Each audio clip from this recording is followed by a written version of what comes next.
জয় আই অসম খিলঞ্জীয়াৰ স্বাৰ্থ সদায় আগত।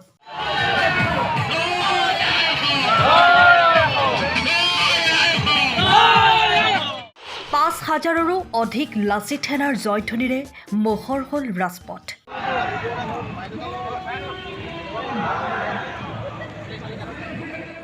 পাঁচ হাজাৰ অসমীয়া যুৱকে হেংদাং পূজা কৰি খিলঞ্জীয়াৰ অস্তিত্ব সুৰক্ষাৰ অৰ্থে পূব যোৰহাটৰ মেলেকস্থিত বীৰ লাচিত বৰফুকন ক্ষেত্ৰত উদযাপন কৰে অসম খিলঞ্জীয়া দিৱস।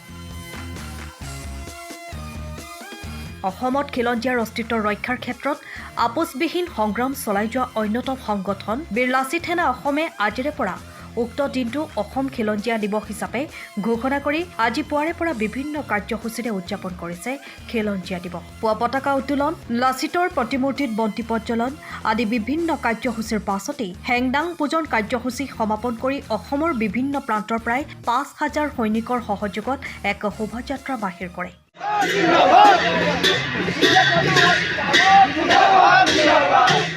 জয় আই অসম খিলঞ্জীয়াৰ স্বাৰ্থ সদায় আগত বীৰ লাচিত সেনাৰ জয় আদি ধ্বনিৰে উত্তাল কৰে আকাশ বতাহ।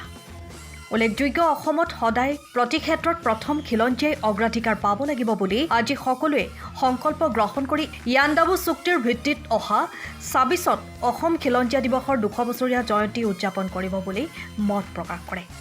লগতে যিসমূহ অশুভ শক্তিয়ে বৰ্তমান ৰাজ্যখনত জাতিভেদ তথা জনগোষ্ঠীসমূহৰ মাজত তথা ঐক্যতাক বিনষ্ট কৰিবলৈ উঠি পৰি লাগিছে, আজিৰ উক্ত স্থানৰ পৰাই সকিয়নি প্ৰদান কৰি অনাগত দিনত এনেবোৰ শক্তিৰ বিৰুদ্ধে অধিক সৰব হোৱাৰ সংকল্প লয় বীৰ লাচিত সেনাৰ সৈনিকসকলে।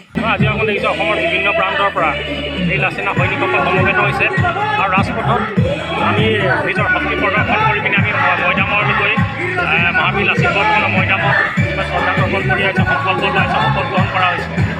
আজি আমি এটাই বাৰ্তা থাকিব যে যি এটা শক্তিয়ে খিলঞ্জীয়াকল অখিলঞ্জীয়াকল বুলি এটা বহুলত বিভক্ত কৰিবৰ কাৰণে বাক বিবাদ আমাৰ তৈয়াৰ কৰিছে, কিন্তু আশ্চৰ্যকৰভাৱে ৰাষ্ট্ৰসংঘই ইতিমধ্যে খিলঞ্জীয়াৰ সংজ্ঞা নিৰূপণ কৰিছে, য'ত আমাৰ ভাৰতবৰ্ষই তাত চহী কৰিছে। তাত এটা কথা স্পষ্টকৈ কৈছে যে ঔপনিৱেশিক শাসন ব্যৱস্থা হোৱাৰ আগমুহূৰ্তত তাত থকা যিসকল জাতি জনগোষ্ঠী এই তেওঁলোকে প্ৰাচীন খিলঞ্জীয়া ভূমিপুত্ৰ।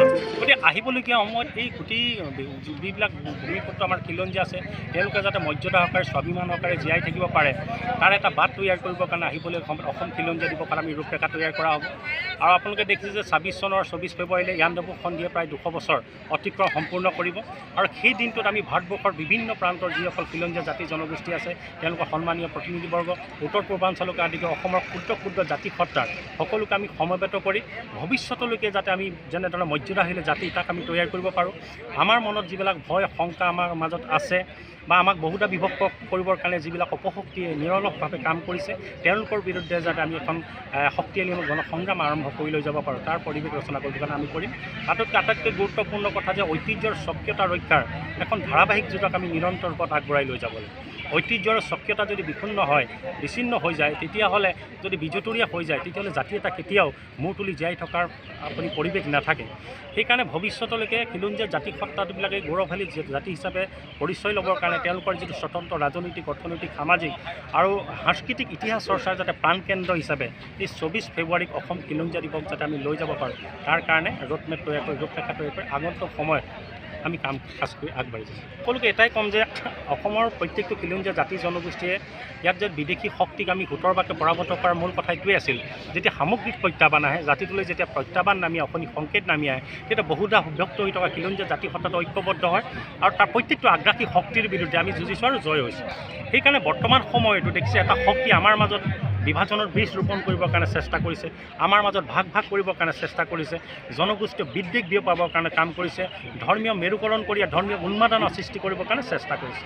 গতিকে সেয়েহে এই সময়ত জাতীয় জীৱনৰ জটিল সন্ধিক্ষণত প্ৰত্যেকটো খিলঞ্জীয়া জাতি জনগোষ্ঠীয়ে মৰ্যাদা আকাৰে নিজৰ স্বকীয়তা অক্ষুণ্ণ ৰাখি সামগ্ৰিক অসমীয়া সত্তাটোৰ কাৰণে যুঁজিব লাগিব। এইটো সময়ৰ উদাত্ত আহ্বান আৰু এই আহ্বানটোকে শক্তিশালী ৰূপত আগবঢ়াই লৈ যাবৰ কাৰণে আজিৰ পৰাই বীৰ লাচিত সেনাৰ প্ৰত্যেকজন সেনানীয়ে অসমৰ প্ৰত্যেকটো চুকে কোণে পদূলিয়ে পদূলিয়ে সোমাই মানুহ সজাগ সচেতন কৰাৰ এটা প্ৰক্ৰিয়া যিটো আন্তৰিক প্ৰচেষ্টা ইতিমধ্যে হাতত লৈ আগবাঢ়িছে। Bureau report time of Assam. সময়ৰ খবৰ সময়ত পাবলৈ ফ'ল' কৰক টাইম অফ আছাম।